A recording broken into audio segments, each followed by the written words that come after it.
De Tarsila para Frida. Vamos falar sobre algumas obras muito importantes da Frida Kahlo depois da vinheta.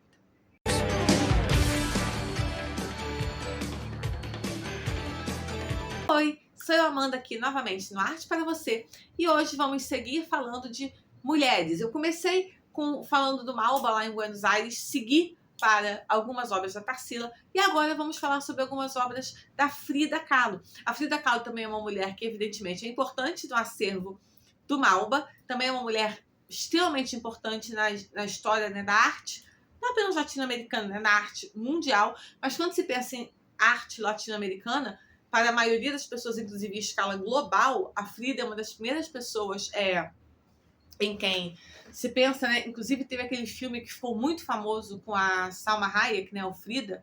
Eu lembro que eu vi esse filme, eu tinha, sei lá, 20 e bem poucos anos, né? Talvez 20 mesmo, 21, 22, não sei, não me lembro mais.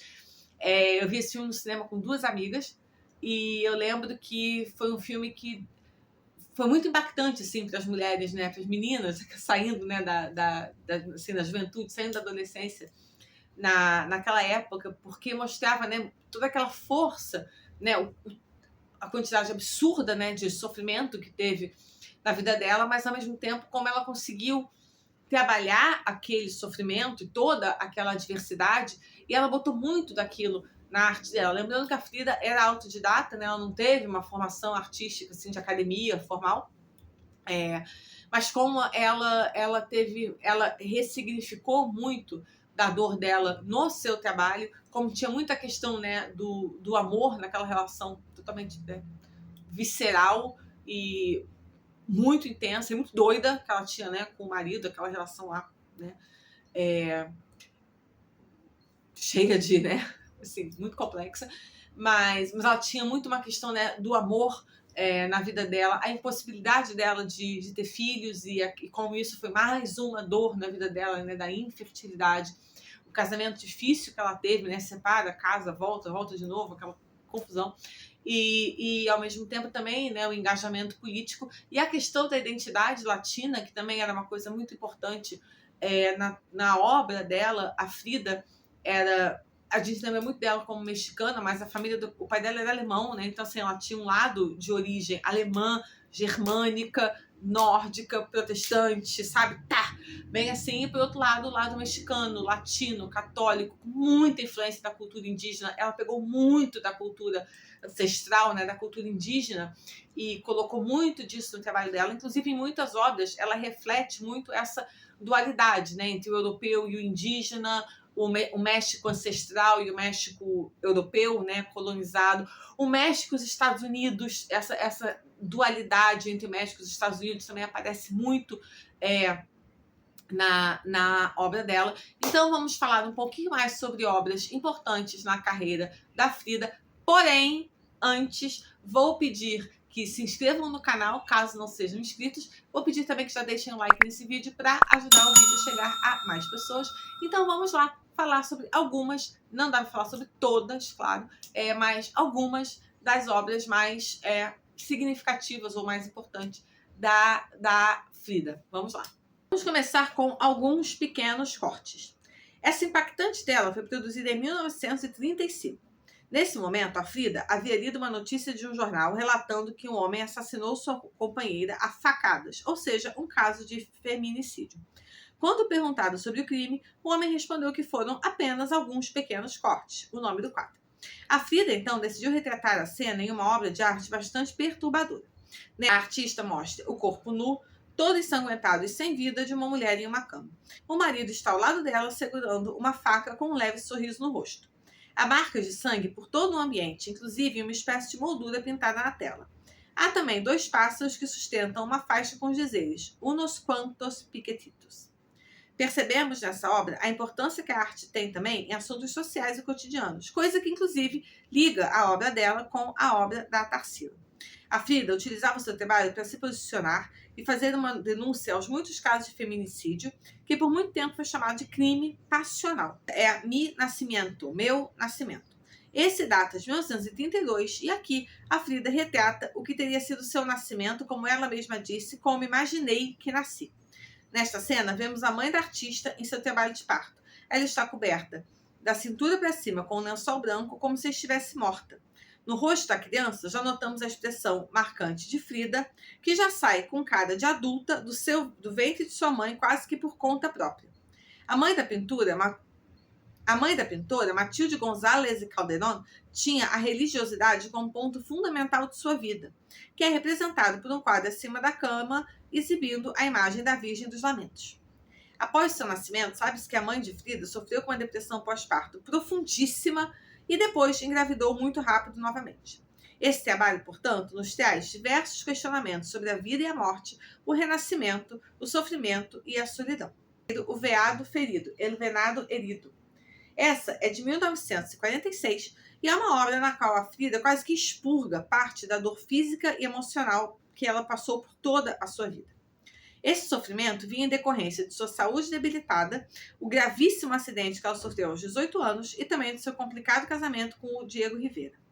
Nesse autorretrato, a pintora aparece em uma figura zoomórfica, ou seja, parte animal, parte humana. O veado foi o animal escolhido, talvez por ser uma criatura doce, bela, graciosa e ao mesmo tempo vulnerável. A artista também era bastante próxima dos animais e ao longo da vida teve muitos e muitos deles, inclusive criou um veado. Nessa cena, o corpo do bicho é perfurado por 9 flechas e ainda assim a feição de Frida transmite perseverança e altivez. É como se seguisse em frente mesmo diante das adversidades da vida.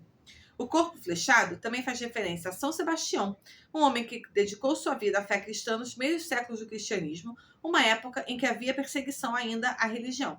Sebastião foi amarrado em uma árvore e duramente ferido por flechas. E cariocas sabem que São Sebastião é o padroeiro da cidade, né? A cidade é São Sebastião do Rio de Janeiro. 4. Minana e Eu, Minha Ama e Eu. Em Minana e Eu, produzida em 1937, a Frida retrata uma parte importante da sua infância. Quando a Frida veio ao mundo, sua mãe logo engravidou novamente, o que resultou no nascimento de sua irmã Cristina, quando a artista tinha apenas 11 meses, ou seja, menos de um ano de diferença entre as duas. Por conta disso, a Frida teve que ser amamentada por uma ama de leite, que era uma mulher indígena. Na pintura, como na outra pintura lá do nascimento, ela aparece com corpo de bebê e cabeça de adulta. A sua ama é exibida como uma grande mulher de pele escura que a alimenta com seios fartos. No lugar do rosto da mulher, há uma máscara pré-colombiana que carrega o enorme peso histórico, além de sugerir o distanciamento emocional entre as duas. No seio direito, onde a artista mama, há a representação do que seriam as glândulas mamárias. Já no seio esquerdo, uma gota de leite pinga. Perceba que, nessa cena, há uma chuva com grossas gotas brancas, como o do leite que alimenta Frida. Essa chuva irriga uma vegetação que se encontra atrás das figuras e dá origem a uma grande folha, também de cor branca. El sueño ou la cama, o sonho ou a cama. Nesse trabalho de 1940, um universo onírico se funde à ideia da morte. Aqui, Frida se retrata dormindo em uma cama do tipo do céu, do mesmo modelo que ela dormia todos os dias. A artista está deitada enquanto uma planta trepadeira sobe sobre seu corpo em um símbolo de vida. Entretanto, na parte de cima da cama, um enorme esqueleto está também deitado na mesma posição. O esqueleto serve como um lembrete de que a vida é passageira e que a morte invariavelmente chega para tudo o que é vivo: pessoas, animais, plantas. O ambiente onde a cama está inserida é difuso, sem contornos, e a cama parece flutuar. Isso sugere uma outra dimensão, ou mesmo que a cena se passe em meio a nuvens. A obra também pode ter relação direta com a expressão em latim somnus est frater mortir, o que significa o sono é irmão da morte. É importante ressaltar que no México, a figura do esqueleto e o conceito de morte fazem parte da cultura e são reverenciados no chamado Dia de los Muertos. Por isso, Frida justifica essa tela dizendo que é uma lembrança divertida da mortalidade a que todos nós estamos sujeitos. 6. La coluna rota, a coluna partida. Essa é uma obra totalmente autobiográfica, assim como muitas de suas telas. Aqui, ela retrata todo o sofrimento em decorrência de uma cirurgia que se submeteu na coluna vertebral, consequência de um gravíssimo acidente sofrido quando ela tinha somente 18 anos. Na tela, vemos Frida com o corpo desnudo e uma abertura mostrando uma coluna grega no centro de seu corpo. A coluna está toda partida em pedaços e sustenta a cabeça da pintura. Há também uma espécie de espartilho atando seu corpo. A artista realmente utilizou vários desses coletes médicos durante sua vida. Seu corpo está coberto por muitos pregos simbolizando pontos de dor. A expressão facial exibe firmeza e superação, entretanto, as grossas lágrimas retratadas nos dão conta de uma intensa dor física e emocional. Note que a artista está inserida em uma paisagem árida, o que dá um tom ainda mais sofrido e solitário à tela. Lo que el agua me dio, o que a água me deu. Nesse autorretrato de 1939, Frida Kahlo pinta os seus pés em uma banheira. Das águas do banho emergem figuras, cenas e situações que fizeram parte da vida da artista como uma espécie de síntese da sua vida e existência. O trabalho surgiu inspirado em outra obra intitulada Meus Avós, Meus Pais e Eu, em que Frida retrata seus antepassados em forma de árvore genealógica. A figura de seus pais se repete nas duas telas. Outros elementos são retratados. Alguns evocam o sofrimento a que Frida esteve sujeita por muitos momentos, sua ideia de morte, entre outros. Esta tela foi considerada surrealista por André Breton, um dos idealizadores do movimento surrealista na França, quando ele esteve no México, conheceu Frida e seu trabalho. Na ocasião, Frida ficou surpresa e disse que não sabia que era uma surrealista até ser classificada por um deles como uma. O trabalho foi oferecido por Frida ao fotógrafo Nicholas Murray, que foi seu amante, como pagamento de uma dívida. Outra muito conhecida, a qual eu já falei aqui quando eu fiz a série sobre os vestidos, que é As Duas Fridas, de 1939, e as representações das duas Fridas estão dispostas em um único banco simples, verde e sem encosto. As duas personagens são ligadas pelas mãos e carregam vestidos completamente diferentes. Enquanto uma delas usa um traje terruana, tradicional mexicano com a camisa azul, a outra veste um pomposo vestido branco estilo europeu com a gola alta e mangas elaboradas. Ambas representam personalidades distintas experienciadas por Frida.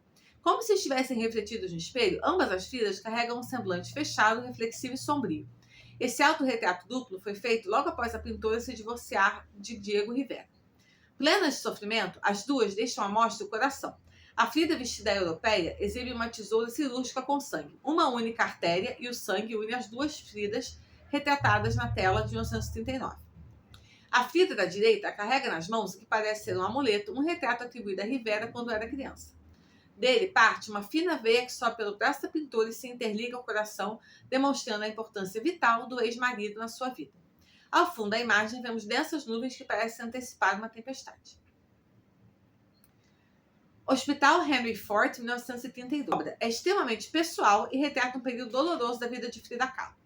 A pintora, que sempre teve o sonho de ser mãe, sofreu um aborto espontâneo quando estava nos Estados Unidos.